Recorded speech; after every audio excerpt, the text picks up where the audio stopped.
할렐루야. 사랑하는 여수세종항 영가족 모두에게 주님의 평강을 전합니다.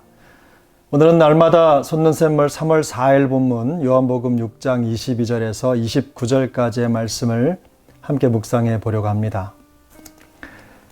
여러분은 신앙이 깊어지지 않는 이유가 무엇이라고 생각하십니까? 오랜 시간 교회에 다녔지만 신앙이 제자리 걸음을 면치 못하는 이유가 무엇이라고 생각하십니까? 물론 여러 가지 원인이 있을 수 있습니다. 그러나 저는 그 대표적인 원인은 가치의 문제라고 생각합니다. 가치의 문제는 흔히 우리가 어디에 혹은 무엇에 관심을 가지고 있는가에 대한 문제고 삶의 방향과 목적을 결정하는 기준이 된다는 면에서 매우 중요합니다. 신앙생활을 하면서 가장 어려운 것 중에 하나는 희노애락으로 이루어져 있는 이 현실 세계의 가치와 성경이 보여주는 하나님 나라의 이상적인 가치의 차이를 좁히는 것입니다. 목사이기 이전에 예수님을 믿는 한 사람의 성도로서 신앙적인 성취가 현실적인 성취가 되고 또 반대로 현실적인 만족이 신앙적인 만족이 되는 길을 찾기가 여간 어려운 것이 아닙니다. 너무 지나치게 영적인 것을 추구하면 현실과 괴리가 생기는 것 같고 또 현실적인 삶을 추구하다 보면 지나치게 세속적인 삶을 사는 것 같아 마음이 불편해집니다. 항상 믿음을 말하고 영적인 삶을 추구하지만 현실적인 상황에서 눈을 뗄 수 없는 것도 사실입니다. 여러분은 이처럼 현실과 신앙의 사이에서 일어나는 갈등을 겪어본 적이 없으셨는지요? 오늘 요한복음의 본문 속에서 예수님을 찾아 나서는 사람들의 모습은 우리가 현실에서 겪을 수 있는 현실과 신앙의 갈등을 적나라하게 보여주고 있습니다. 베세다 언덕에서 있었던 오병이어의 표적을 목격했던 사람들이 예수님을 찾아 나섰습니다. 그들은 이렇게 놀라운 이적을 통해서 자기들의 굶주린 배를 넉넉히 채워주신 예수님이야말로 자신들이 찾던 왕이 틀림없다고 믿었습니다. 예수님이 그들의 왕이 되면 그들을 로마의 압제에서 건져낼 뿐만 아니라 헐벗고 굶주린 그들의 일상에 풍요와 안정을 가져다 줄 것이라고 믿었습니다. 그래서 그들은 이미 그들이 있던 곳을 떠나 바다 건너편 가버나움으로 가신 예수님을 찾아 나섰던 것입니다. 예수님은 그 사람들이 예수님을 찾는 이유가 표적을 본 까닭이 아니라 떡을 먹고 배부른 까닭이라고 지적하시며 책망하셨습니다.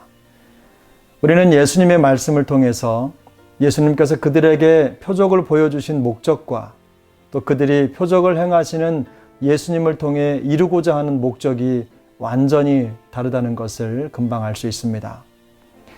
예수님께서 표적을 보이시는 목적은 예수님이 하나님이심을 알리시고 또 사람들로 하여금 예수님을 믿게 하기 위함이었습니다. 하지만 사람들은 그 표적의 현장에서 그들이 원하는 만큼 떡과 물고기를 마음껏 먹을 수 있었던 그 일에 온통 마음이 가 있었던 것입니다. 그리고 그들은 그런 꿈 같은 삶이 한 번으로 끝나지 않고 계속되기를 기대했을 것입니다. 그들은 기적을 행하시는 예수님이 필요했던 것입니다.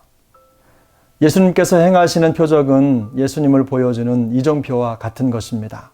표적은 사람들로 하여금 예수님을 바라보도록 하는 안내판인데 사람들은 그것이 가리키는 곳을 바라보지 않고 표적의 결과만을 관심 갖고 바라보고 있는 것입니다. 우리도 예수님을 애타게 찾습니다.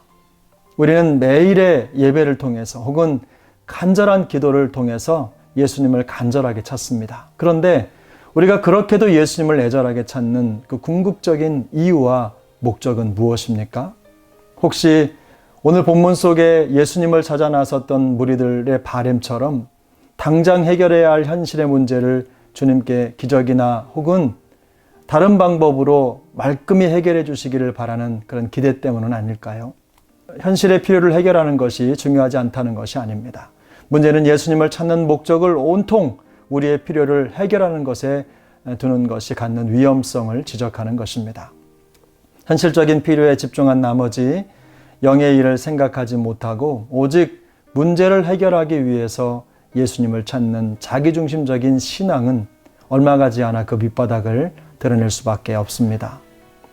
필요와 욕구가 자신이 원하는 만큼 충족되지 않으면 금세 불평, 불만을 쏟아낼 것이 뻔합니다. 중요한 것은 떡과 물고기에 마음을 빼앗기게 되면 시야가 좁아지고 결국 그것을 공급하시는 분을 바라볼 수 없게 된다는 것입니다. 예수님은 어떻게 하면 하나님의 일을 할 수 있습니까? 라고 묻는 사람들에게 단순하게 예수님을 믿는 것이 하나님의 일을 하는 것이라고 말씀하셨습니다.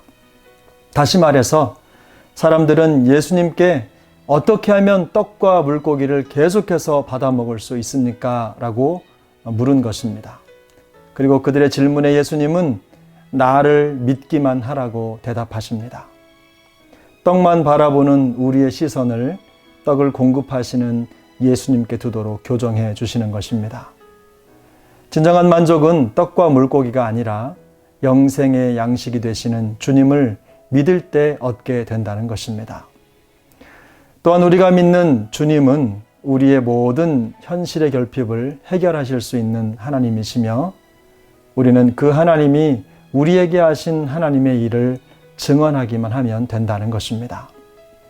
하나님은 스스로 돕는 자를 돕는 것이 아니라 하나님을 믿는 자들을 도우십니다.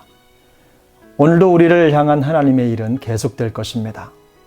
우리를 앞서 인도하시는 주님으로 인하여 참된 만족을 누리는 우리 세종학 영가족들이 다 되시기를 예수님의 이름으로 축복합니다.